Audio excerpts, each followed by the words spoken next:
이준석 대표 같은 경우에는 또 우리 시장님을 총리 추천까지 또 그거는 예. 나는 나쁜 의미로 그렇습니다. 했다고는 물론입니다. 보지 네네네. 않습니다만은 이 판에 내가 총리는 나는 불러주지도 않을 거고 가지도 않습니다. 2017년도 내가 서울중앙에 한번 올라갔다가 예. 중도 사퇴하고 실컷 살려놓으니까 예. 나중에 낭패를 당하더라고. 예. 그래서 이 당의 전통을 알기 때문에 절대 나는 올라갈 생각이 없습니다.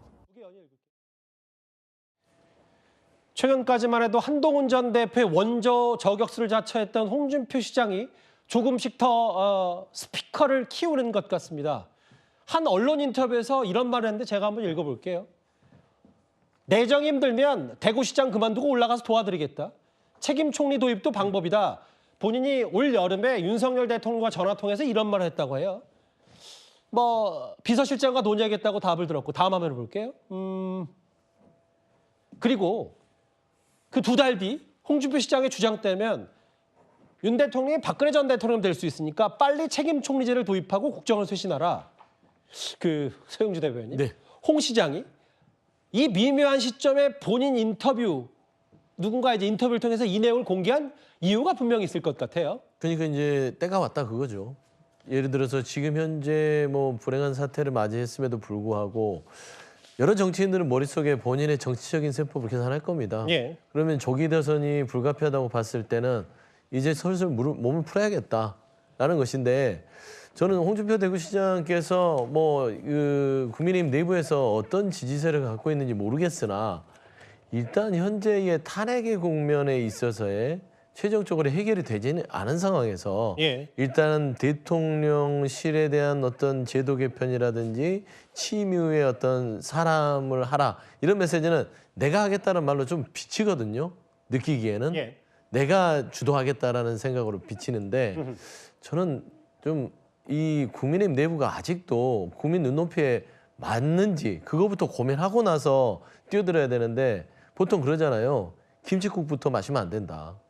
떡 줄 사람들이 있는지를 봐야 될 거 아닙니까? 예. 그래서 저는 그런 부분에서 좀 성급한데 저는 좀 요원한 것 같아요. 최소한 이 비상시기에 비대위원장으로 이름도 올리지 못하고 있는 상황에서 예. 물론 지금 대구시장 하니까 시정에 집중해야 되니까 말하자면 이름 안 올라오는 이름은 거 하마평 오를 수 있거든요. 그런데 예. 그 정도도 오르지 않은 상황에서 지금 인터뷰를 저렇게 해서 본인 스스로 빌드업을 한다고 손 치더라도 예. 그게 무슨 소용이 있을지 동력은 없을 것 같습니다. 특히나 한동훈 대표를 그렇게 비판하면서 본인의 장문으로 삼으려 했는데 사라졌잖아요.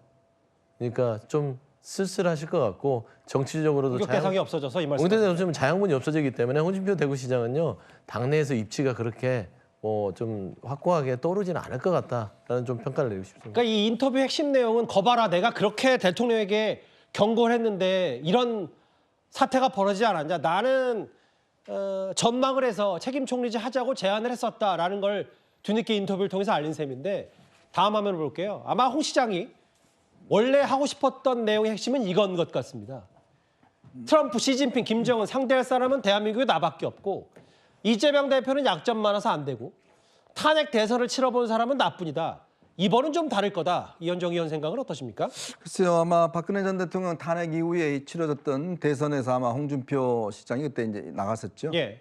그래서 아마 거의 절반 정도를 아마 문재인 당시 후보의 반 정도를 아마 득표한 걸로 알고 있습니다. 24%인가요? 문 전 대통령이 42% 정도 네, 되고. 맞습니다. 그래서 아마 낙선을 했는데 또 묘하게 또 이번도 모르겠습니다. 아직 탄핵이 이제 결정이 아직 나지 않았기 때문에 이제 그 국면에서 이제 본인의 어떤 빌드업을 지금 하고 있는 상황인 것 같습니다. 지금 주로 탄핵 반대, 그다음에 계엄 찬성 이런 어떤 쪽에 어떤 득표를 하겠다는 것인데 글쎄요.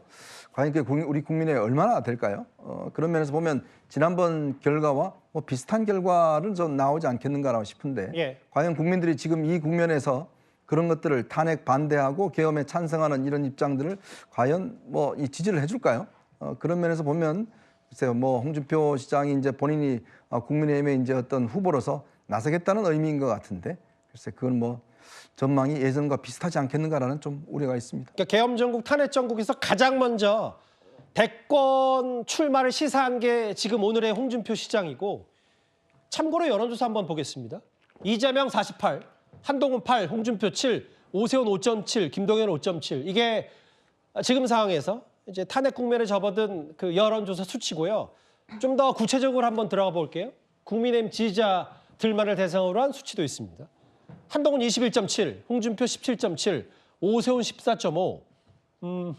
글쎄요, 뭐 이게 누가 뭐 지금 뚜렷하다라고 볼 수는 없지만 일단 선점을 하는 게 홍준표 시장에겐 중요하다. 그래서 이른바 반 한동훈 전선에서 국민의힘 내가 좀 앞서 보겠다 이런 그 속내도 있는 거예요? 그렇습니다. 그렇기 때문에 한동훈 대표와 그 함께했던 의원들에 대해서 제명 이야기도 나오는 것이 아닌가 그런 생각이 드는데요.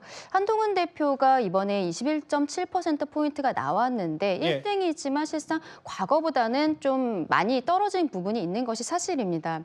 근데 이 떨어진 이유에 대해서 생각을 해보면은 보수 지지층에서 탄핵은 안 된다라고 생각하시는 분들이 있을 수도 있고요. 그리고 제 생각에는 탄핵에 대해서 반대하는 것은 아니지만 그 과정에 있어서 비상계엄과 탄핵에 있어서 대통령이 가결되는 상황까지 당내에 굉장히 큰 분란이 있지 않았습니까? 예. 그 분란의 과정에 있어서 한동훈 대표가 제대로 수습을 못하고 오히려 당론과 반대되는 이야기들을 했었던 부분들 그런 것에 대해서 지적하시는 분들도 한동훈 대표의 지지를 현재로서는 철회한 부분들이 있지 않은가라고 생각을 하는데요. 예. 그렇다면은 지금 단계에 있어서 홍준표 대구시장 같은 경우에도 본인이 뭔가 어필하려고 이야기를 하고 있는 부분들이 있지만 한동훈 대표 같은 경우에는 뭐 한동안 국내 여행을 다니겠다라고 이야기를 하는 것으로 보이는데 예. 향후에 본인이 어떠한 이야기를 하지 않더라도 수사 상황이라든지 탄핵 심리 상황에 있어서 대통령에 대해서 굉장히 좀 불리한 형태로 진행이 될 때는 어떻게 보면은 한동훈이 옳았다라는 형태로 다시 사람들이 돌아올 수 수도 있죠. 있는 예. 그런 생각들이 저는 듭니다. 예. 탄핵은 절대 안 되라고 이야기했었던 분들은 돌아오지 않겠지만 예. 그 과정에 절차에 있어서의 분란을 야기했던 것이 아니냐라고 생각했던 보수 지지층은 한동훈 대표에게 다시 돌아올 수도 있는 부분이 있지 않을까라고 생각합니다. 그러게요. 그러니까 대통령 관련해서 계속 전말이 드러나면 드러날수록 한 전 대표의 지지율은 그 외부 효과로 인해서 반사 이익을 볼 수 있다. 일단 지금 그 국민의힘은 다음 주 초나 돼서야 새 비대위원장이 누구로 될지 권성동 원내대표가 겸직할지 말지를 결정할 수 있다고 오늘 얘기했는데요. 일단 탄핵에 찬성했던 일부 초선 의원들은 당 내에서 집중적인 공격을 받고 있다. 이런 목소리도 있습니다. 완전히 고립되어 있는 고립감을 느끼고 있고요. 도리어 저는 당 안에서 배신자로 낙인이 찍히고 집중적인 공격을 받고 저와 함께 있다는 이유만으로 동료 의원들의 괴롭힘을 당하기도 합니다. 많이 만박한 것은 사실이지만 그래도 포기는 하지 않겠습니다. 저는 모자란 놈도 움직이는데 하는 마음으로 또 나서서 힘을 보태서 누구든 어쨌든 그런 힘들이 모이면 변화가 있을 수 있지 않을까. 뭔가 지난주부터 피켓 시위까지 하면서 배신자는 윤 대통령 아니냐, 극우주의자다 비판했던 이제 김사국 의원 같은 경우도 당내에서 여러 고초를 겪고 있다. 본인도 이렇게 얘기했는데요. 전직 최고위원의 얘기를 한번 들어보겠습니다. 탄핵의 지옥문이 다시 열렸고 이재명 대표에게 대권 면죄부 줬고 한동훈 전 대표의 문제 해결 능력에 실망했다. 김재현 전 최고위원이 이런 얘기를 했습니다. 아니 한동훈 전 대표가 계엄령 내렸습니까? 한동훈 전 대표가 그 비상계엄을 내렸습니까? 김 전 최고는 저 이야기를 한동훈 전 대표가 아니라 윤석열 대통령한테 해야 되는 게 아닌가 저는 그런 생각이 드는데 대화 상대를 좀 잘못 잡은 것 같습니다.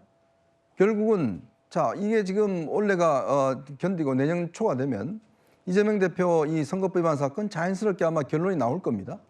자 그러면 그 결론을 가지고 뭔가 대응하면 되는 거 아니겠습니까? 그런데 이 비상계엄을 해서 결국 탄핵이라는 국면을 만든 사람이 누구죠? 그 책임자가 누굽니까? 한동훈 대표가 만들었나요? 전 정말 이거는 궤변이라고 생각이 듭니다. 아니 탄핵의 지원문을 연 거 그는 이 윤석열 대통령 본인이지 않습니까? 자, 이 시내에서 일어나는 시위와 이 들끓는 탄핵에 대한 여론들 그거 어떻게 감당하려고 그러죠? 김재원 전 최고위원은 그 감당할 자신이 있어요?